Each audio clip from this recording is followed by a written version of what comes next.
artists and animators, and welcome to today's interview. What can students learn from a degree in animation? To answer that question, we're hosting a discussion with program coordinators at two of Canada's leading animation colleges. Neil Hunter is a co-coordinator and professor at Algonquin College, and Mario Positano is the program coordinator at Sheridan College. So, Neil, Mario, welcome to the stream. Thank you so Thank much. you. Pleasure to Thank be you for here. having So, us. the first thing I wanted to ask was, how would you describe your school's animation program and the experience that it offers artists? We'll start with Neil. Well, I think you'll find as we get into this that there's an awful lot of similarities between Sheridan and Algonquin and the animation industry in general, kind of thing. Um, so I took to answering that question by looking at what is the student experience, because I think the curriculums, we all teach people how to become animators, storyboard artists, whatever. Um, the big difference is we're a 3-year advanced diploma. We do have a degree option through articulation agreements with TUS in Ireland for just doing one more year kind of thing. But I think the thing that I always notice with the first year students when they come in is they find people that are like them. I call it finding their tribe. They may be in high school and they're a really good artist, and maybe there's someone else, but they come in and they find that there's other people like them that watch the same shows, that have read the same comic books. They're kind of, the same kind of people. And I always fascinates me that these people, some of them very rural areas, have never really had, you know, friendships and found people that were like them. And I think that's the big experience going into a college or program like this that I find sort of sticks and always amazes me. It's always cool to see the smiles and people, doing that kind of thing. So I think that's a big part of the experience. Yeah, I think that's an interesting part of networking is making friendships. People think of networking as being a very like businessy career sort of activity, but it doesn't have to just be like that.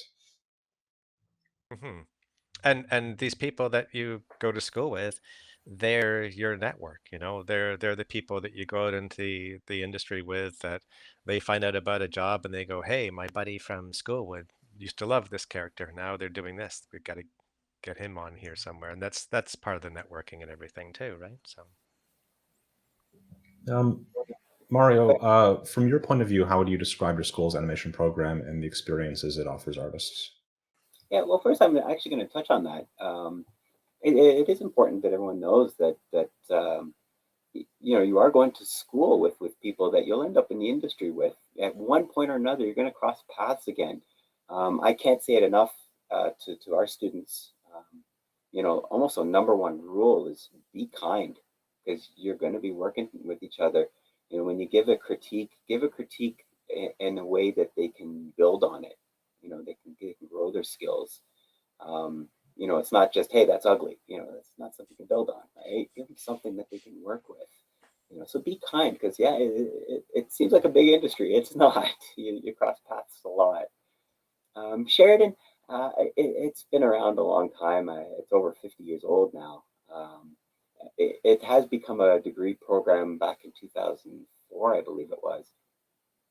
So we are a 4-year degree, but we're still like a lot of the schools. We're grounded in practical approaches to animation. And yeah, every school does have a little bit of their own take on it, but there's a lot of great schools out there.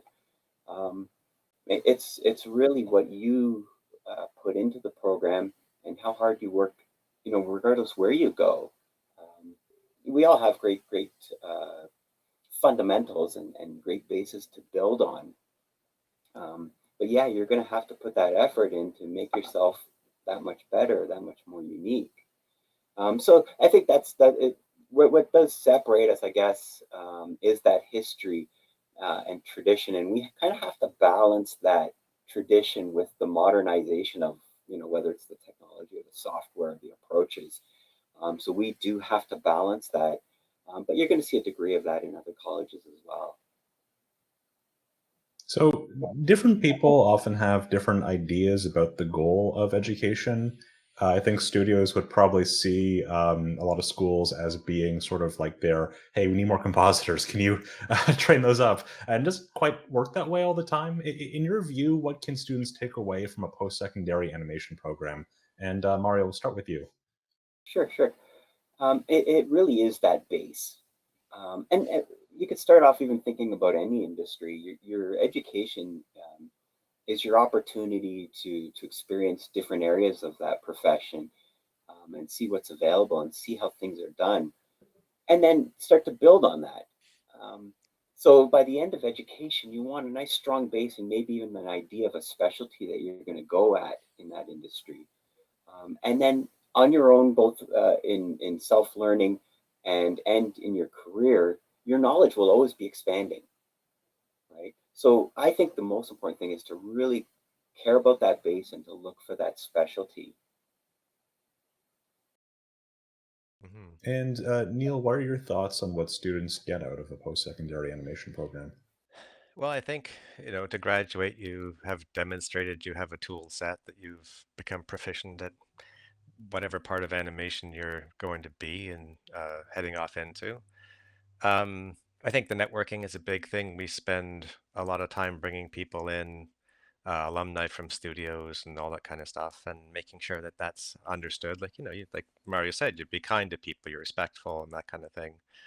Um, I think too that uh, you have the process, you have the networking, and uh, just to maybe expand a little bit on what Mario was saying too, like I tell students all the time, like animation isn't, Walt Disney pixie dust and suddenly something pops to life and all this kind of stuff. It's a lot of hard work, and no matter what it is you're doing, and it's always problem solving. So if you can solve the problem of an arc or the problem of how the scenes are going to hook up or something, and then you solve the next problem, you solve the next problem, you solve the next problem, you're going to be successful. So trying to teach students to, um, I think, manage their time well and to problem solve means that they can then do whatever it's going to be, whatever software is going to be in the future. If it's going to be like Minority Report and we're just like moving things around, there's your scene kind of stuff. Well, it's the same problems about how does a character act when they're sad, or,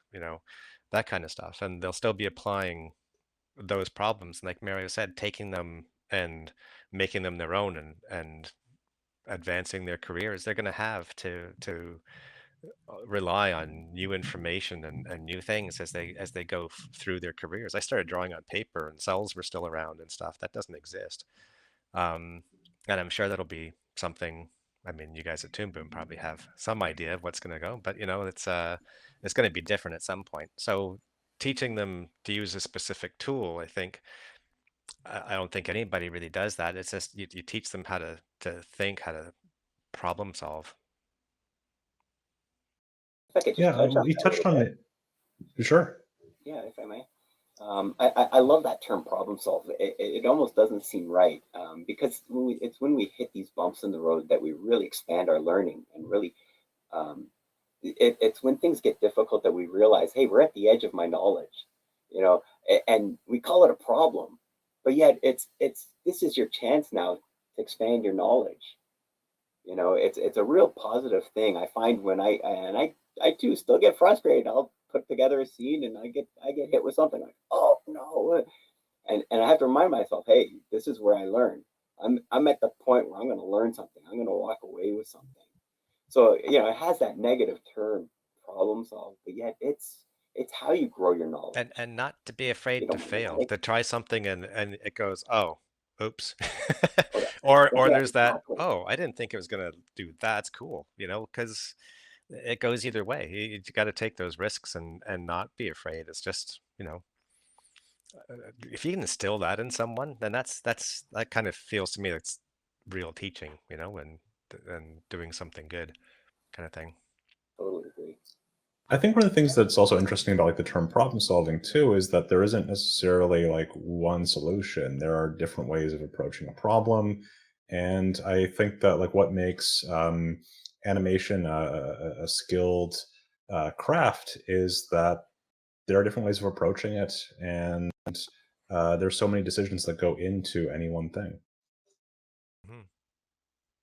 I think if you Um, look at how things could go, I mean, every path is you could end up with something over here when you meant to be over here, but this was maybe better, you know? So I think it's a part of a part of the creative process too. You know, I think it has to be explored. You you have to hit walls and figure out how to overcome them. so, Neil, you did touch on like how the animation industry has changed since you first started. From your perspective, just looking at the past 5 years, how has the Canadian animation industry changed?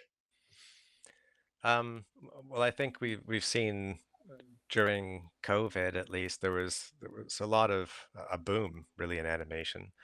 Um, there was a moratorium on live action things being filmed. You saw some series um, doing their last couple episodes of a season being animated, a lot of animated series on Netflix and that kind of thing. And I think now you're seeing a little bit of a lull from that as that's being sort of evened out a little bit with live action again.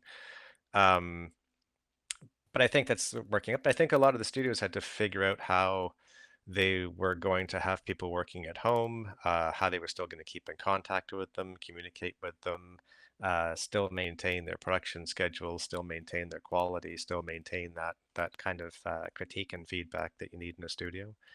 Um, and I think on the other end of that, we've now got studios where they're more adaptable to you working at home, maybe even coming in once or twice a week and working at home, or maybe even working from a different country and that kind of thing.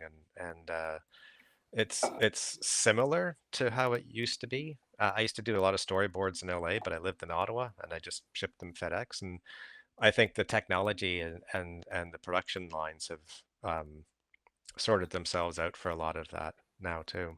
So it's a little bit different internally, I guess, in how the studios are structured and communicating with all their staff probably. Mario, from your point of view, how has the Canadian animation industry changed for the past 5 years? Yeah, very similar to what Neil was saying. We noticed that there was a lot of available um, job placements and a lot of content required. A lot of streaming services were still trying to collect a lot of content. Um, so it was a high point of the industry. I think it's now plateaued and maybe even dipped a bit, especially with that writer's strike that's going on. But that's what the industry does. It has its ups and downs. It's always done this. It's not the first time. It won't be the last time. Um, so I think the best approach um, to think about this is when it's at a high point, then you ride the wave. You get to work where it is. But when it does hit those low points, it's your time to self reflect or to build on your knowledge and better your skills. Maybe even learn a new skill. So then when the wave comes back, you're prepared. You're ready to jump back on it. If not better prepared.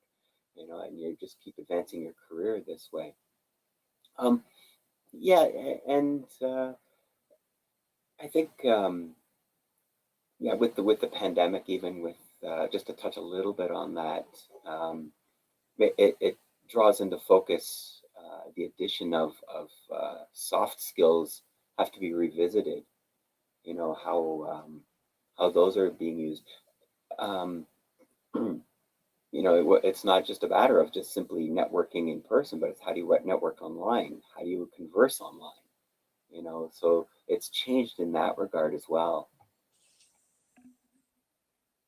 Do you think that it's sometimes easier for someone who's been through multiple boom bust cycles if you have like an animation career that's been longer than someone who's only known the hyper demand of the past few years?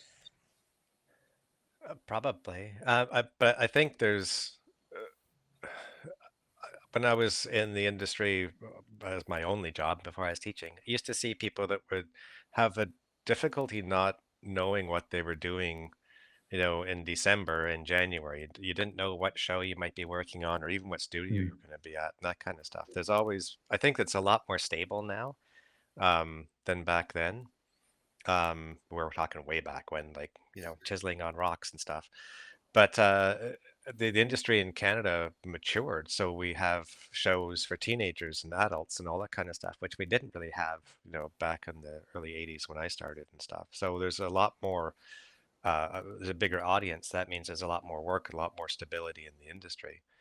But it is scary if, you've got mortgage payments to make and all that kind of stuff, and um, you don't know how long it's going to be and that kind of thing. So I think there is, I think people who have been through it before, they've kind of know that, oh, well, I'm just gonna, it's probably only going to be 2 months and it's summertime, so maybe I'm going to take a little bit more time with my family or something. And other people who are maybe have a younger family and need income, who might have to go and get a different job outside of the industry to cover that kind of thing. But that wasn't that unusual back in the 80s to do stuff like that. Um, but I think from what I see, for the most part, it's generally more stable and will probably continue to be after this sort of reset, kind of thing. But yeah, I think if you haven't been through it before, just hold on, it'll pass. From your perspective, how have your experience during the pandemic changed the way that you think about remote learning and in-person learning in creative fields? I can jump on that one. Um, yeah, it was interesting going into remote learning. We were kind of thrown into it under fire. Really, we had very short amount of time to do it. Um, Me personally, I like most profs. I like to try and keep my students engaged. I want to help them learn. I want to give them the information and hope that they can hang on to it and recall it. Completely changing the approach and having to jump online was a bit tricky. I went a little overboard. I have multiple cameras I could jump to. I have cut scenes that I jump to, some ridiculous things I've done, just to try and keep students engaged. Um, but going back to the classroom, was a nice. Um, it was refreshing to see that when we were in person, we were getting it right. For me, I'm much more comfortable in person, even with all the efforts and all the different worlds that I built. um, I found it really refreshing and nice to be back in the classroom helping. Now, there are elements that we can use online. It's now become another tool that we can use. And how we use that can be very strategic and very, it's a handy tool, absolutely. But I think it was nice to shine a light on what we were doing right before. You said you had a lot of cameras set up. Did you have one overhead for like while you're drawing? Uh, I teach. Yeah, actually, I could jump to it. I also have I have one of these shots, where you know wide shots, so I can actually demonstrate. I can walk around my stage and show stuff. Yeah, so some stuff like that. That's really cool. Yeah, it's fun. That's cool.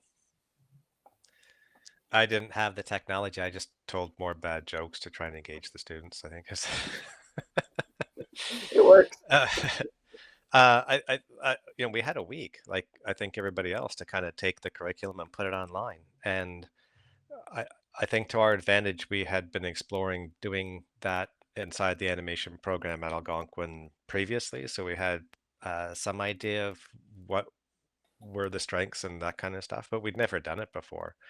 Um, and we were still drawing on paper at the time, so we just switched to everything was going to be in harmony from the drawing point of view and that kind of stuff, which I think made online possible for us. Um, and we really just kind of said, okay, well, this is our experience doing this. This is what we need to do. Life drawing was difficult. You get the flatness of the model, but we had multiple cameras set up, kind of thing, and hoped that that would work.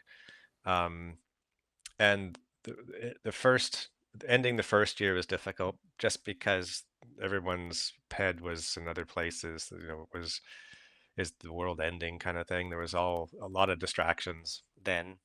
Um, but last we did a year, another full year online after that, and then now we've gone hybrid. And so hybrid for us is there's a few courses that we realize that teaching, especially software, and being able to record the sessions, made it easier for students. It gave them something to go back to, like Mario was saying, if you're strategic about these things, you know.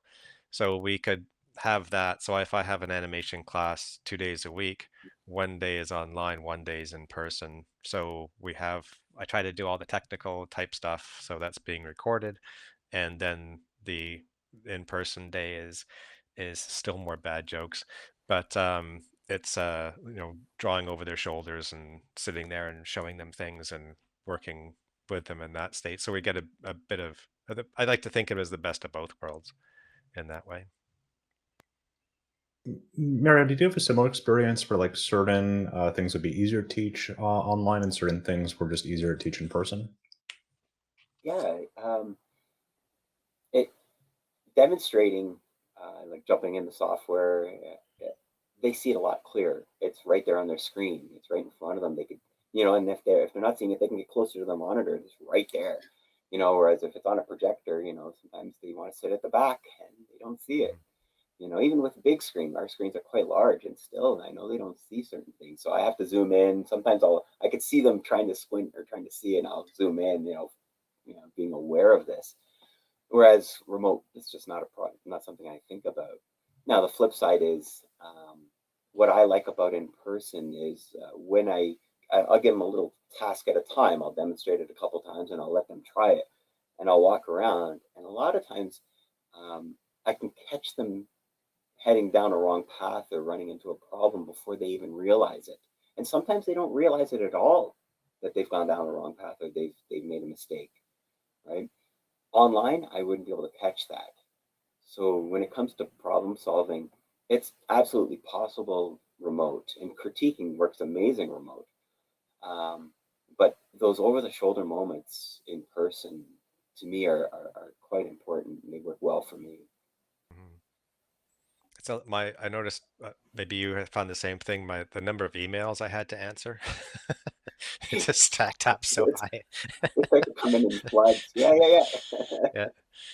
But the administration told us that they thought they were going to shut the program down, that we wouldn't be able to teach remotely because how do you teach drawing remotely and that kind of thing. And we've heard the story several times told back to us, and it was an obstacle for sure. I think life drawing suffered. That was the one thing that really truly suffered, because if you have we tried to get students to put the screen up on their TV and draw to their TV, otherwise they're squinting at a small laptop or something, and it wasn't ideal. But I think there were a couple of things that came out of it that were pretty good, that I think we're still using. I think I think one of the interesting things too about that was like it was partly the way that a lot of the industry was heading towards doing things remote, but everyone was sort of thrown in the deep end all at the same time. Did you find that to be like stressful? Was that like just a process of like figuring out how to teach this? Was that challenging? On top of wondering if I was going to be able to buy toilet paper ever again. Yeah. I mean, it was like, how is this going to work? Like, I didn't know how to, um, you know, keeping the interest of the students. I mean, I was teaching in third years. They're pretty fired up, and the end of the year is in sight. It was March, and they're done at the end of April. But I think it was still hard with all the distractions. The second year, when we did the entire year remote, that was a little bit different, and that went as smoothly as could be expected. Um, but again, I really like seeing people in person too, so I like that part. I think partly being remote does give students, maybe if they end up in a studio where they are working remotely and that kind of thing, they've got some maybe experience with that, or they can decide they don't ever want to work remotely again because they've had this experience and they hated it. Some students absolutely hated it, and some students thrived on it.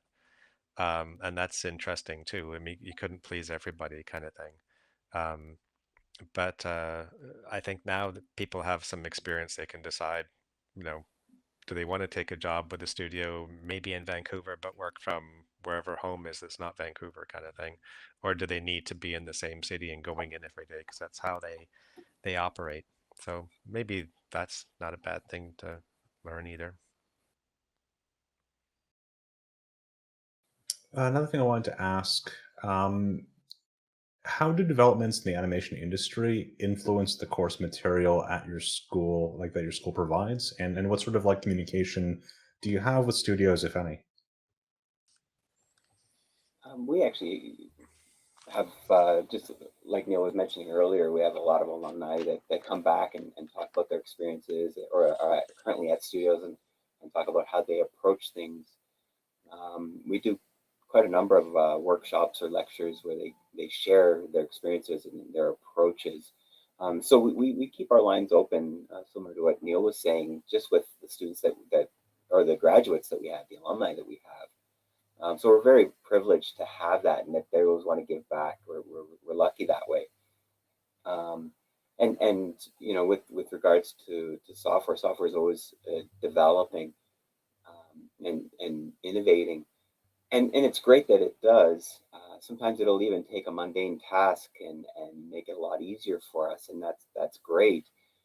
Um, as long as we always keep true to the art form, and even when it does do that thing automatically for us, great. But be analytical about it. Be critical about it. Say, hey, is that really what I wanted? Is that you know is that something that I can improve on? Right? How can I make this unique? So yeah, the software does is always getting better and making things easier for us, and we're grateful for that.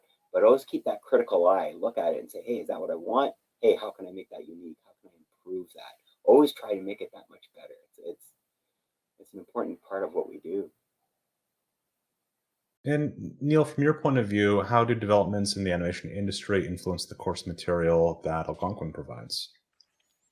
Um, well, we have like the same as Mario. We have an advisory board, so we meet with the studio people and representatives from other things who kind of tell us what is new in industry trends and that kind of stuff.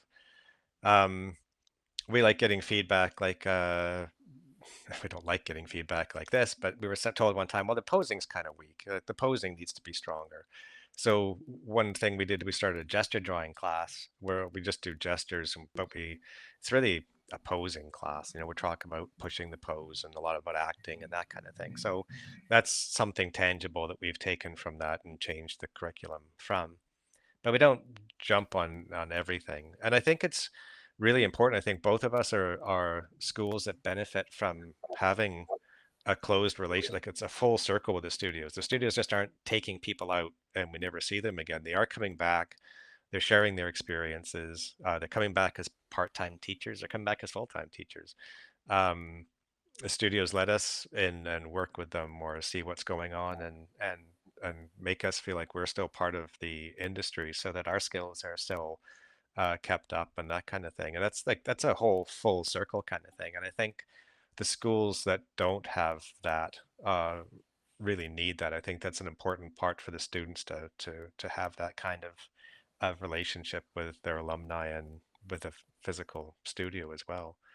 Um, so I think, I always think of the studios that give us time off to part-time teachers to come teach with us. That's a huge thing. They're readjusting their schedules or their quotas and letting people come and I couldn't teach part-time as an animator or whatever. I was always behind schedule. I was always, I just never had that skill. So I have great respect for the people that do it.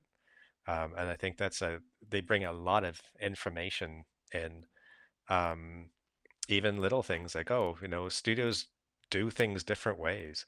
And one studio does something this way and one studio does this way. And you go, oh, hey, that's cool. I'm going to use this and I'm going to use this part from over here because that's makes sense to me. And it just, gives the students more, of everything, really.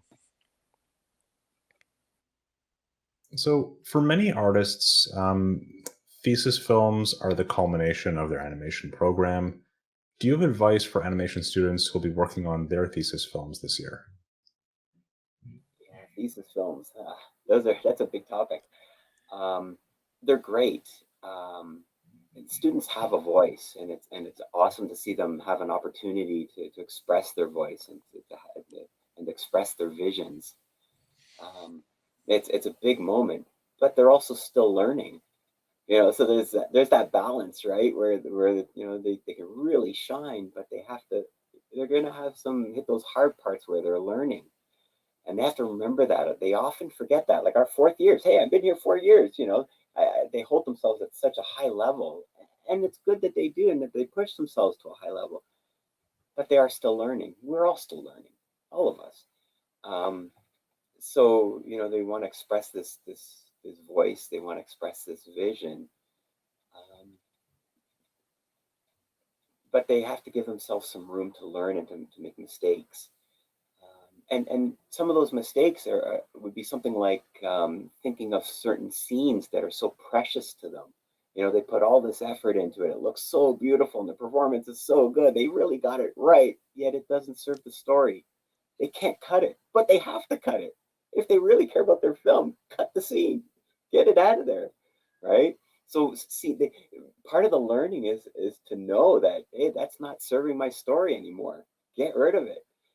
So yeah, always keep that in mind if you're doing a film, your first film. Don't be afraid to cut those scenes. Don't forget that you are learning. Um, yeah, I think I'll leave it at that for now. Our approach is a little different because we have students who do films, but they don't have to.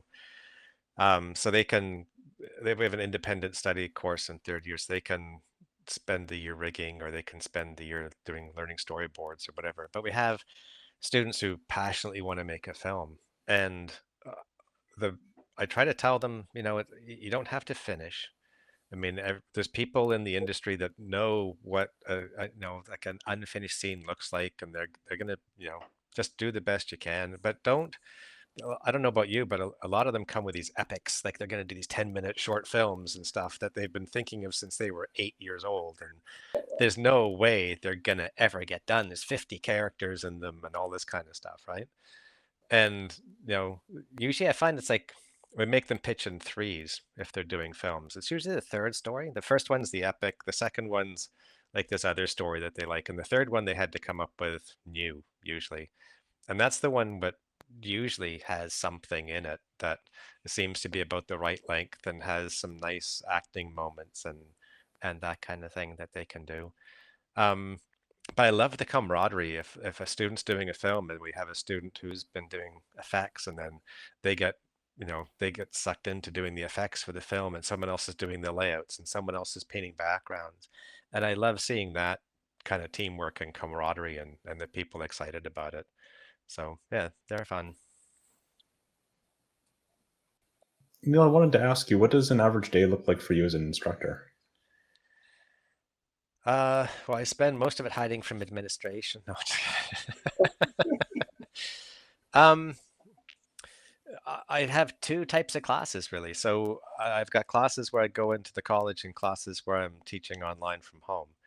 Um, so generally, I like to be at the college. My classes are usually in the morning at 8 or 9 o'clock. I like to get there at least 45 minutes ahead of time and just kind of get into my headspace and kind of catch up with, I wanted to say this to so and so, and I saw someone's email and I just kind of gave him like I want to see you on Monday morning kind of thing, and just go back and check over those things so I'm going in prepared. Um, and then class just usually flies by. Like it's intense, it's busy. You've got dealing with people and their energy, which is always great, and it just seems like it flies by. Then I might have to do some administration stuff, and then I might come home and then answer, some emails and that kind of thing, and that pretty much rounds off most days. The other days I get to sleep in a little bit longer. I get to wear my pajamas if I want, a little bit longer. And but it's the same kind of thing. I'm in this room here. I've gone through my notes. I'm trying to get prepared and make sure if I'm lecturing, I've usually got everything the night before and that kind of stuff.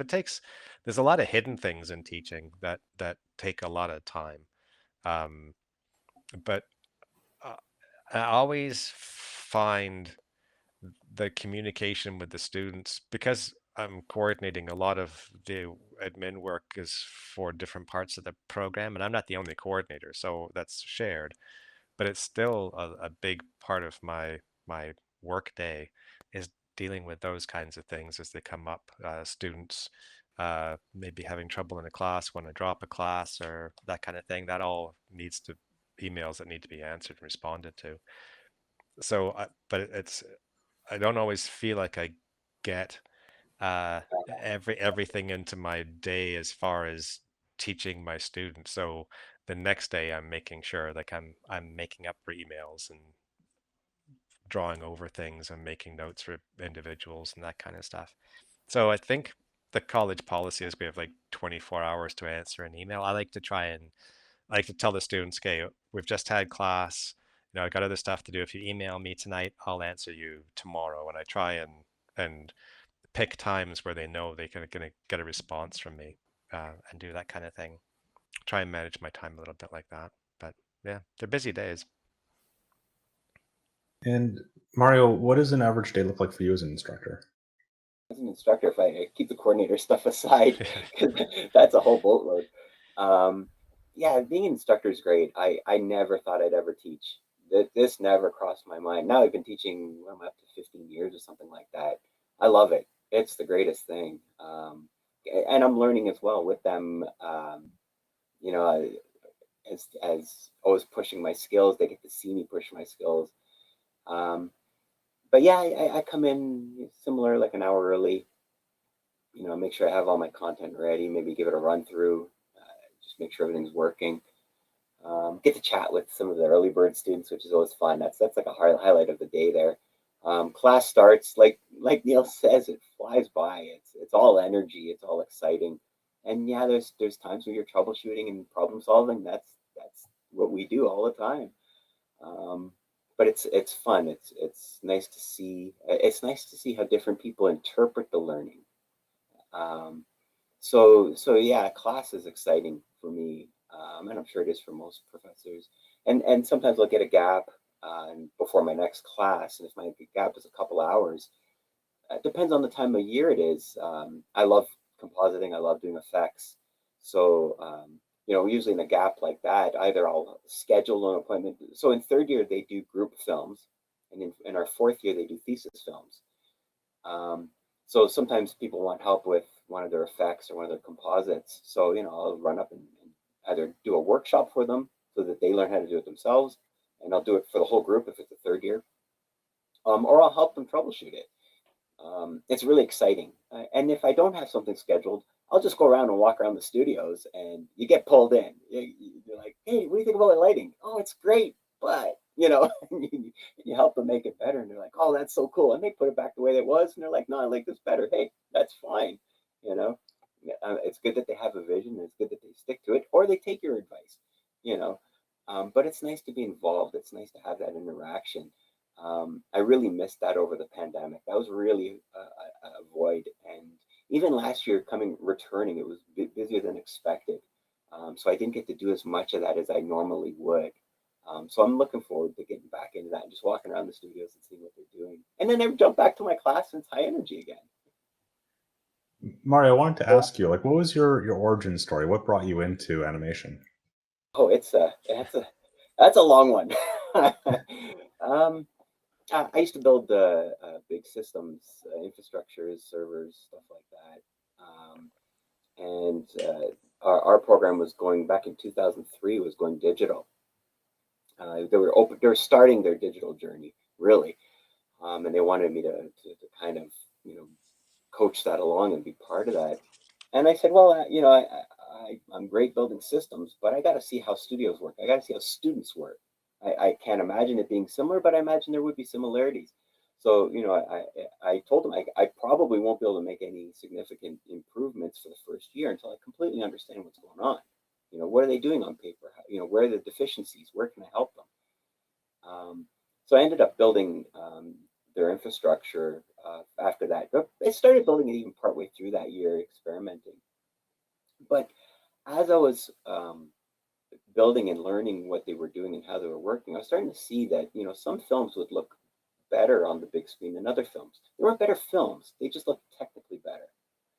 And that just piqued my curiosity. So I dug into the sources and, started learning how they were approaching, how their pipelines were sorted out, and started developing a standard workflow that we still use today, on how they jump from program to program, or how they approach um, filmmaking.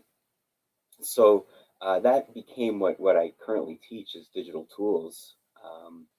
And it's basically to kind of, we now teach that in first year because it's information that they can use throughout their whole 4 years in the program and take it with them. So that was kind of where I started, but it always spawns off, because you're constantly learning. So I went from editing to compositing. Then, because you always want to make that scene better, right? So then you suddenly get into compositing. Then you find out that, hey, I could build a rig to do that type of animation. So you start getting into rigging, and then you start to get into animating. And it's just been a constant journey of learning. And I find that's the exciting thing, is to constantly be learning and constantly trying things. And then as you learn, you share it back, give it back, and you'll get more in return. And we'll see this with our alumni. We see this with our professors, and I'm sure it's not just a Sheridan thing. It's the industry. It's a very welcoming industry where we love to share our knowledge and we love to see each other succeed. I think that piece of it too, of like looking at how does this pipeline work and what sort of result does it give, not just in terms of like the workflow, but like the end result, I think is really fascinating. Like how do you problem solve this so that there aren't like weird aliasing or shimmering? It's really fascinating to me. Uh, Neil, for yourself, like what was your origin story? What brought you into animation? Um, I liked uh, Heavy Metal magazine was a French sort of Metal Hurlant was a heavy metal was a English version of it, and there were comic book artists in there that I really liked, like Mobius and that kind of thing. And uh, I started trying to before internet and all that kind of stuff, realized that they all had some kind of animation training and that kind of thing. So I took my portfolio down to Sheridan in like June and ended up running into Tom Halley in the hallway, and he looked at it as he was walking down the hallway with me, and I got into the program. And I thought I would do the course. It was 3 years then and stuff. I thought I'd do the course and then I would start making comic books because that's kind of what I thought I would do. And I really started liking telling stories. And I realized that was what I was always drawn to and the things that I had liked. When I graduated, there wasn't very much work. So I started my own company, and a friend of mine and I started doing little PSAs for people and storyboards for commercials for some advertising places and city TV and that kind of thing, which was fascinating because we had no idea what we were doing, and if we were smart and older, we probably wouldn't have done it. But it was just we were young enough and dumb enough to give it a shot, and it worked for a while. We did that for about 2 years, and then I ended up at the animation house doing um, animating on commercials. And I came to Ottawa for 6 months to work on the raccoons, which I'm still in Ottawa, so it's a long Got time you. ago. And I just worked my way up. I fell in love with doing storyboards. I did all kinds of storyboards. I really enjoyed doing that. I did some directing. I like Mario. I started liking things, and I wanted to figure out how to do this. We did some digital ink and paint. I think we were told at the time by Silicon Graphics we were the first studio that was doing that. But I think others were hot on our heels. But with the layout artist draw the layouts in ink pens because the pencil wouldn't scan well, and they hated me for that. But um, and I like designing stuff. And eventually, I kind of felt like there was a little lull, and I kind of felt like I needed a challenge. And um, I was actually going to finally I had a couple offers in California I'd always turned down, and I thought, oh, I'm going to do it. I didn't like the place, but I'm just going to go there. That's the next thing I have to do. And a friend of mine said, "Hey, they're looking for an animation professor at Algonquin," and I went there instead, and that was like 20 years ago. And same as Mario, it's the teaching is just fun. The energy from the students is it's just invigorating. It's catchy. It's they're eager to learn, and I get to go and talk to people about stuff that I like, and they actually want to hear me talk about it sometimes. And it's kind of cool. Like it's not like work. It's like, there are parts that are work and stuff, but for the most part, it's just you're going there and you're sharing things with people, and you're trying to figure things out, and the same, like, I was drawing on paper, so I've learned rigging and compositing and all that kind of stuff, either through studios or bits and pieces on my own and stuff. And I love that kind of thing. So that's kind of how I got here. Yeah, as you've worked in like different mediums in animation too, how do you feel about those changes? Like, did they change the way, like when you start working with rigged characters, that changed the way that you work with pencil drawn characters? Like, do you take insights from one to another and apply them and try to like use that to push your understanding of it? Like, how does that influence how you work? I think when I was learning animation in school, we've shot on film, so we would have to go and see John Groot and give him his dollar, and we'd get a little reel back that we could play once or twice before it got chewed up. And in that, you'd have to quickly go, "Oh, that's moving too fast," or "That's no, my volumes are off there," and that kind of stuff. And that was, I think, that made you more precise as an animator on the paper. But I loved having the feedback of a QAR or something like Harmony and stuff, where we can have that right away and you can just tweak it and go and tweak it and go. I love kind of sculpting it into something else, and having that kind of feedback right away. For me, that's huge. So maybe I learned how to be a better draftsman in the beginning, but I really like the poking around and what happens if I take a frame off, or what happens if I add three, and that kind of stuff. I really like exploring and fiddling that way too, and just you get a feeling from it. So Mario, are there aspects of the animation industry or the craft of animation that you feel have been underexplored by animation schools in the past? It's Yeah, that's a tricky one. There's so much involved in making an animated film. It's impossible to cover it all, even in a 4-year program. Um, the education really should be about building that base and understanding those fundamentals and finding that specialty or a couple of specialties. And then at that point, it's self-exploring those finer details. There's definitely going to be things that maybe don't get the time that they need. Like, honestly, if we could put more time into just animation performance, that would be amazing. And yet we do cover it a lot, but you can never cover it enough, and I'm sure you could say that with a lot of elements.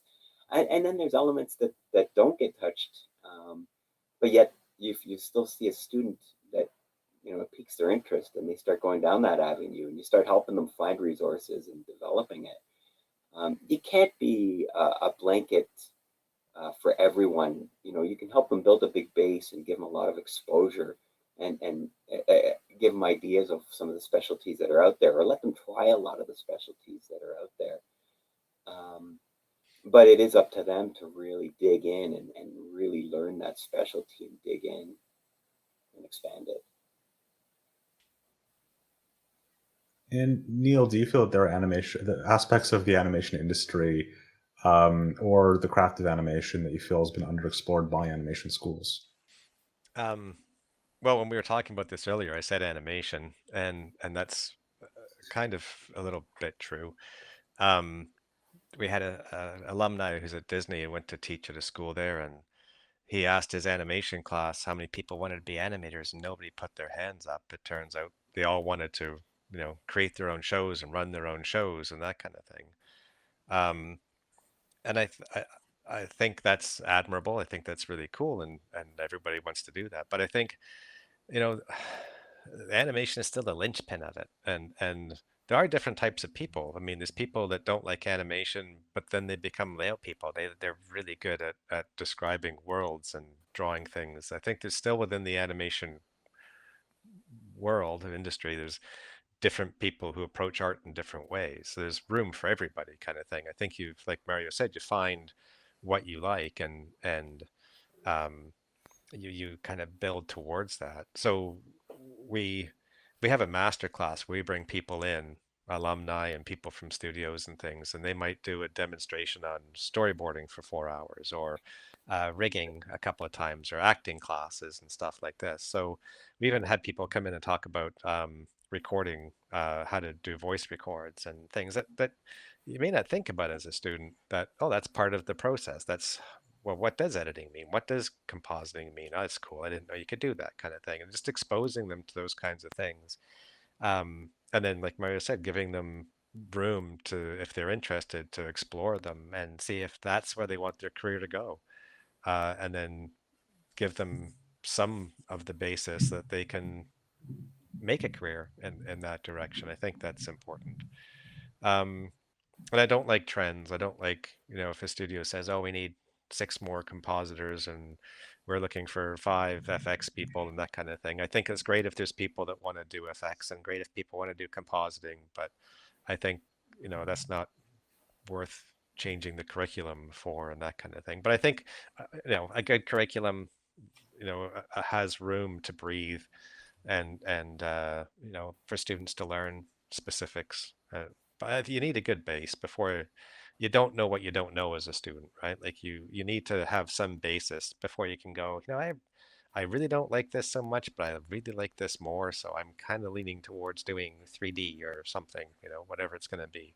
They need to have some exposure to that to figure it out. I think that's part of our job. All right, I've got 2 more questions for each of you. Where can people go to find more information about your school and the animation program? And where can people go to see more of your work? Well, we do have our college website. Even if you just search Sheridan Animation, you'll see our program pop up, or the honors bachelor of animation. They do a search, they'll see that. A lot of our student films are on Vimeo, and obviously they're at festivals like the Ottawa Festival and stuff like that, which we're all looking forward to, or Taffy. So yeah, those are your two, or your areas where you can see the films, or see information, as well as you're welcome to share my email address. I'm always happy to hear from people who are interested in the industry, even if they don't end up going to the school, or if they just have questions. Hey, maybe this is something that interests me. I have some questions. Reach out. I'm always happy to hear from people. Like I said, it's a very welcoming industry, and I've learned a lot. It's been over 20 years for me, and I've been very lucky and very privileged to have so much given back to me. Um, I enjoy doing the same. So yeah, always feel free to reach out to the school or reach out to myself. I'm happy to hear from you. Yeah, and we're algonquincollege.com, under the animation program. All the information's up there on the website. Contact information for any of the coordinators is up there as well. Um, as far as my work, I don't have a lot of work out there anymore, I guess. I someone told me that, when you start teaching, like every student has a, that's kind of a little bit of your canvas kind of thing, like they've got some part of what they're doing is started with something that maybe you inspired or helped them with, and that kind of stuff. And I think maybe in a few years when I retire, maybe I'll start something else up again, and maybe have a website of, I don't know, paintings or art made out of pennies or something. I don't know, but I mean, there's always going to be something creative, right? But I don't have anything like that. I honestly put my days into my student. So yeah. Well, Neil, Mario, thank you so much for joining us for today's discussion and talking about your work. And thank you for our audience for joining in. Next Tuesday's art stream on Mary-Eve Lascelle and Muki Tamara will be covering the process of prepping portfolio, so you won't want to miss it. Thank you for tuning in, and be sure to tune in next time. Thank you, Mike. Thank you, Mario. Thank you.